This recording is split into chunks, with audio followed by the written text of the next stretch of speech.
Well, President-elect Trump has promised to crack down on illegal immigration beginning on day one of his administration, and his picks to handle the border are already making plans, including his incoming border czar, that is Tom Homan, who sat down with NewsNation to preview the new administration's border policies. His comments coming as border agents prepare for a surge in migrants at the border, many rushing to try and make it into the U.S. before Inauguration Day. NewsNation's Allie Bradley joins us live. Allie, are there any signs at this point of this migrant surge? Hey, Nichole. So, of course, it's something that they are bracing for and have been since President-elect Trump was actually elected and won on January 6th. Everyone said, hey, we're going to have a massive crash at the southern border. We have not yet seen that. However, agents and officers tell me there is still time for the cartel to exploit our southern border. We have seen several caravans break free from the southernmost point of Mexico. That's Tapachula. We have seen thousands of people leave from that area, but they're not materializing in massive groups at our southern border, but rather in groups of 100, maybe 200 in Eagle Pass, things like that. That is what we've been seeing. But over the last 4 years, more than 8 million migrants have been encountered at our borders. The majority of those encountered were given a notice to appear. It's a court date that might be 2 to 6 years out. That really painted a promising outlook for anybody who was hoping to have their chance at the American dream. But the incoming border czar, Tom Homan, says you can kiss those dreams goodbye. They need to hear and they need to understand, do not sell everything you own to give it to the criminal cartels to be smuggled to the United States, because you're not going to stay. We're going to end catch and release.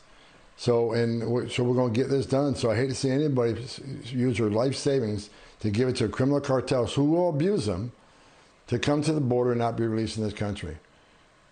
Stay in your homeland, be safe.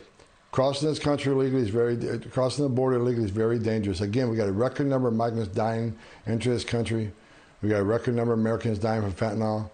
The policies of this administration with open borders are killing Americans at record numbers. They're killing migrants at record numbers. Stay home. Now, Nichole, this all comes as Mexico is set to open at least 25 shelters at its northern border, right just south of us, to help out with those who are deported from Mexico. Nichole. You know, and Allie, during that sit down there with Homan, he talked about the journey to the southern border being a very dangerous one. Is that a message that migrants are hearing? You know, I asked him specifically that, and he said he hopes that they hear the message. But the reality is, sadly, no, they're still coming, and they're actually self-separating from their families on their own. So take a look here. This recent instance over the weekend, Texas DPS troopers recovered 2 unaccompanied female children. They were ages 5 and 9 from El Salvador. They were left abandoned by a smuggler in Eagle Pass who reportedly ran back to Mexico. Now, as you can see there, those 2 children, they had a note with an address and a phone number. They were then sent over to Border Patrol. So here's what we know, Nichole. Former HSI Special Agent, that's Homeland Security Investigations, Special Agent Victor Avila told us that many times these parents actually leave their children behind in Mexico with the cartel as payment, and then they're promised that they'll be reunited at some point. That's what that note card is down the road after God knows what, unfortunately, happens to that child. So that's the reality. A lot of these families are kind of self-separating. Nichole. All right, Allie Bradley live for us there in Del Rio. Thank you.